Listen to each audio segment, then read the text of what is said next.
Olá! Então hoje vamos para o nosso quarto vídeo tratar sobre as holdings. Um mini currículo meu. E bom, o assunto holding, ainda naquele modelo dos 3 círculos que a gente conversou lá no primeiro vídeo, as holdings estão no círculo da propriedade, ou seja, elas vão tratar dos interesses das pessoas que se encontram dentro desses círculos, que são os proprietários de ações ou de cotas da empresa ou de outro patrimônio, enfim, que podem ou não ser membros da família, podem ou não trabalhar na empresa e podem estar nessa intersecção aí quando eles são membros da família, trabalham na empresa e são proprietários em geral do controle da empresa. Bom, então, uma vez, e aí serve para qualquer planejamento e organização patrimonial, uma vez que o fundador, a fundadora, enfim, a pessoa estiver convencida de que é importante, é relevante fazer esse planejamento, existe aí um caminho a ser percorrido, né? Então, inicialmente a gente vai avaliar o patrimônio dessa pessoa, ativos e passivos financeiros, bens móveis e imóveis, enfim. Em segundo lugar, a gente vai avaliar as características e as necessidades da família, e aí a gente vai ter que considerar o direito de família e das sucessões, que é o tema dos nossos vídeos 8, 9 e 10. Tem que pensar na questão tributária, que também é muito importante. Definir a organização e a gestão do patrimônio, pensando no presente e no futuro, né? Como é que vai ser essa gestão no presente e futuramente quando os herdeiros já tomarem posse desse patrimônio. Então aí a gente está falando de holdings, acordos de sócios, doação de nua propriedade e reserva de usufruto, né, de ações e de cotas ou de imóveis, que são agora nosso vídeo 4, 5 e 6. É importante a gente considerar o nível de proteção desejado, né, que a pessoa quer. E se a gente estiver tratando de empresas familiares, também é importante a gente trabalhar a governança corporativa, que foram os nossos vídeos 2 e 3, e a governança familiar, o nosso vídeo 1. Então, tratando de técnicas institucionais, estatutárias e contratuais, a gente vai agora falar das holdings na forma de limitada empresária ou simples, SA e EIRELI, que é a sociedade de uma única pessoa. Bom, as holdings elas têm um fundamento legal na Lei 6404, que é a lei das SA, e cujo artigo 2º, que trata do objeto das empresas, né, ele diz no parágrafo 3º que a companhia pode ter por objeto participar de outras sociedades, ou seja, ter no seu patrimônio ações e cotas que ela administra, ações e cotas de outras sociedades operacionais. É isso a holding, né? A gente fala de 4 tipos de holding em geral. A holding pura, que é aquela sociedade, aquela empresa que só administra participações em sociedades operacionais. A mista, que além de administrar essas participações, tem uma atividade operacional própria. As imobiliárias, que em geral são aquelas holdings com imóveis que por exemplo, a família tem para aluguéis, e as patrimoniais, que administram, em geral, patrimônio de uso pessoal da família. Então, a gente está falando aí de móveis e imóveis, muitas vezes uma fazenda, uma casa de praia, que a família expandida toda usa. E só já fazendo um parênteses, que ativos financeiros não é interessante a gente colocar nessas holdings por conta de uma tributação que não é nada favorável. As holdings elas têm algumas funções, eu elenquei aí as 5 que eu acho mais relevantes. Então a primeira delas é a proteção da empresa operacional de eventuais riscos pessoais dos sócios, por exemplo, em divórcios e sucessões. Então, a gente separar o que é patrimônio dos sócios, pessoa física, daquilo que é a gestão e o patrimônio da empresa. Em segundo lugar, organizar e segregar o patrimônio familiar. Então, no primeiro exemplo, seria a proteção da estrutura operacional e no segundo exemplo, a proteção do patrimônio dos sócios propriamente ditos, porque através de uma holding a gente consegue criar normas para os relacionamentos pessoais que a gente não consegue entre pessoas físicas. A holding é importante também para resguardar a unidade do grupo e a continuidade da gestão, sempre que há, por exemplo, uma sucessão hereditária.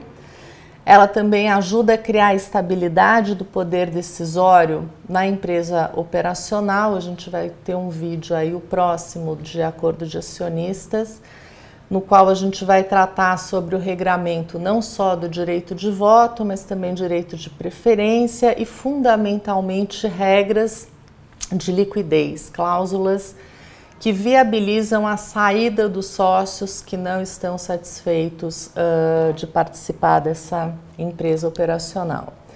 E, por último, vantagens tributárias. Aí, quando a gente está falando de holdings imobiliárias, a gente consegue, em muitas situações, reduzir a alíquota do imposto de renda pessoa física de 27,5% para 14% em média. Só fazendo aí um parênteses, que atualmente está sendo discutida uma reforma tributária que vai poder eventualmente mudar essa vantagem ou diminuir essa vantagem. Enfim, a gente tem que estar atento aí para ver o que vai acontecer. Então, quais são as principais cláusulas que a gente coloca numa holding? Cláusulas relativas à administração, regras de sucessão e divórcio, né? Então os ex-cônjuges podem entrar, se não podem entrar, como é que se avalia a participação deles, como é que se paga, enfim. Regras para cessão e transferência de ações e de cotas, então direito de preferência. Apuração de haveres, como avaliar, qual é o método de avaliação desses haveres, né? E também como é que vai ser a forma de pagamento. E em relação ao voto, por exemplo, quórums específicos para deliberações específicas. Então, vincular, por exemplo, 90% do capital para determinadas deliberações que sejam relevantes para a empresa. Como a gente tinha falado, os ativos financeiros, eles sofrem uma tributação que não é benéfica, né, em torno de 34% hoje. Então, existem algumas alternativas às holdings, que são esses fundos de investimento que também tem se falado muito, FIPs, FI, FIA, FIM, que são fundos de investimento em participações, imobiliários, ações, multimercado. É um tema super específico, mas a gente vai passar rapidamente aqui por eles.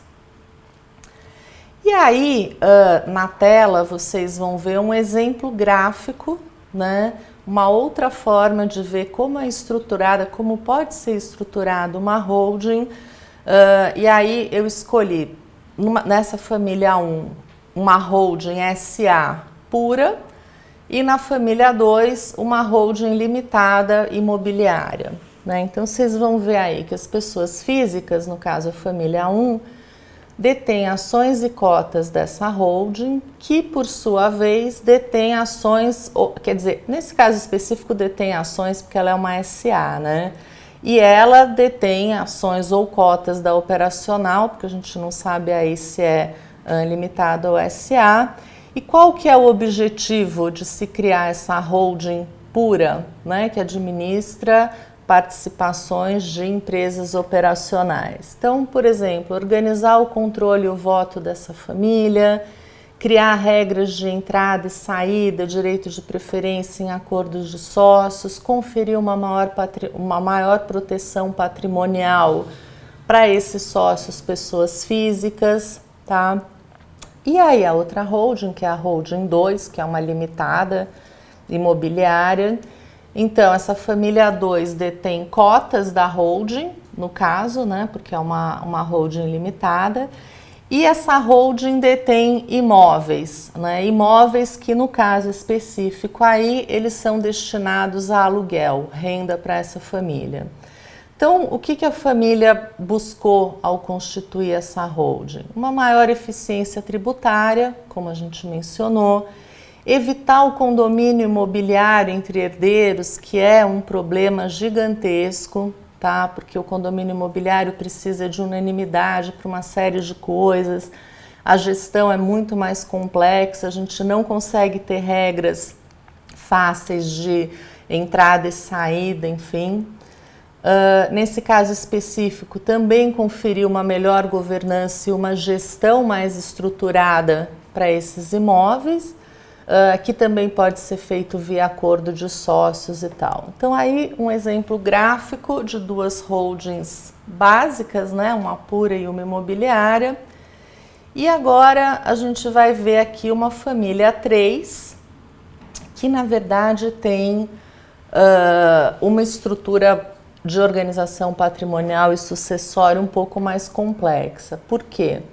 Porque essa família tem, por um lado, uma holding patrimonial, que no caso aí é uma SA, e essa holding detém bens imóveis de uso da família, então uma fazenda, uma casa na praia, barcos, alguns carros, aviões, um acervo de obra de artes, enfim, exceto ativos financeiros, né, que a gente já falou. E aí essa holding ela foi constituída para regrar o uso desses bens comuns, né? Então quem paga o quê, como que usa, como é que isso é administrado, também para organizar e planejar a sucessão dessa família, né? Quem vai poder fazer parte dessa estrutura da holding e uma maior proteção patrimonial, imaginando aí que as pessoas físicas eventualmente têm um patrimônio pessoal que não é do conjunto da família. Essa família 3 tem também uma holding pura, mais sofisticada do que no outro slide, porque ela controla 3 operacionais, né? Tem ações e cotas aí de 3 operacionais. Então ela é importante para organizar o controle, para organizar a gestão dessas 3 operacionais, para separar os bens pessoais dos sócios, dessas atividades de risco das operacionais, enfim, aí já é uma estrutura um pouco mais complexa e também mais cara, né, por consequência. Essa próxima família, que é a família 4, ela tem ainda uma estrutura mais complexa ainda. Ela tem, além da holding patrimonial e da holding operacional, que no caso também administra 3 empresas operacionais, é um fundo de investimento múltiplo, que por sua vez controla um fundo de investimento em participações, que tem embaixo 2 startups. Ele tem aí vantagens tributárias, que a gente vai falar no próximo slide. Ele separa a gestão de ativos financeiros dos ativos operacionais do grupo empresarial e do patrimônio da família. E a gente pode também criar regras para a gestão desse fundo, para a sucessão nesse fundo, para a amortização, enfim. Então aí já é uma estrutura mais complexa, né, do que das outras famílias que a gente mencionou.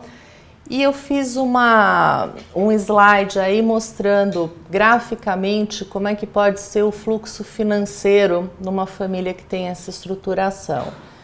Então, a gente começa pelas operacionais aí 1, 2 e 3, imaginando que elas são lucrativas, então dividendos são distribuídos para a holding pura, que por sua vez distribui para as pessoas físicas, para a família.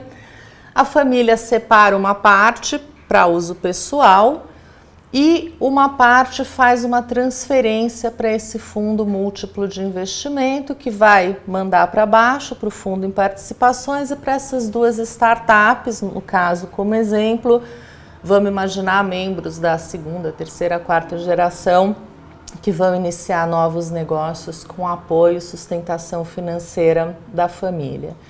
E aí é interessante porque, primeiro, se uma startup der certo e a outra não, a tributação você só vai pagar ali em cima no resgate, né? E você também vai estar separando, vai estar isolando o risco dessas empresas, dessas ventures que têm mais risco em geral do que uma atividade já consolidada. Então, essa estrutura aí, ela pode ser também bastante interessante. Para finalizar, só é importante colocar que são inúmeras as combinações de instrumentos e estruturas para a organização patrimonial e planejamento sucessório. Não existe, a gente deu aqui alguns exemplos, mas enfim, não existe uma estrutura que seja boa e que atenda todas as famílias, né? A gente está tratando aqui fundamentalmente de uma ciência humana, não é uma ciência exata, ou seja, as situações variam no tempo, variam de acordo com a família, que é formada por pessoas, né?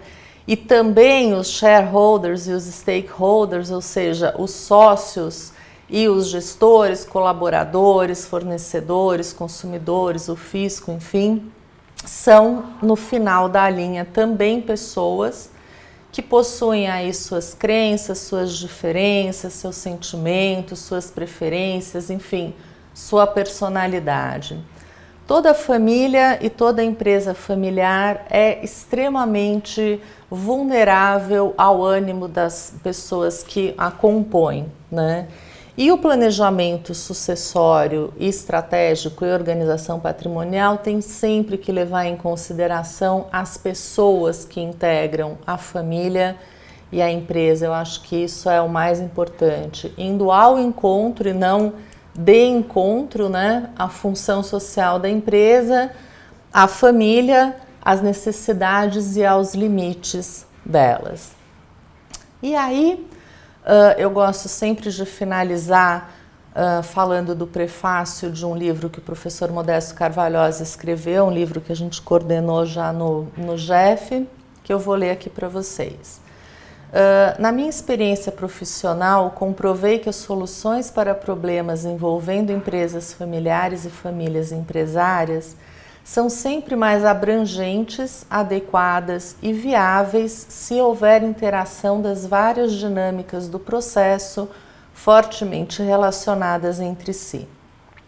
Atualmente, o mercado demanda profissionais que, além de especialistas nas suas áreas, tem um conhecimento e significativa compreensão do todo relacionado com o seu universo de atuação.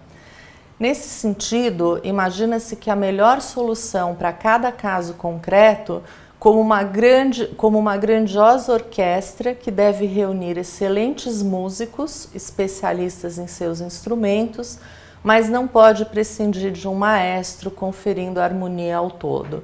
Ou seja, todos esses temas que a gente está tratando aqui de governança familiar, corporativa, direito de família, direito societário, enfim, eles são fundamentais que a gente tenha aí uma ideia de como eles se relacionam entre si, se a gente quiser prestar bons serviços para famílias empresárias, para empresas familiares. E se você se interessa por esse assunto, gostaria de seguir o GEF, ainda não faz parte do nosso mailing, manda um e-mail para o endereço eletrônico que está aí embaixo, que eu vou incluir você na nossa lista e você vai passar a receber os nossos vídeos, agenda de encontros e novidades, ok? Obrigada!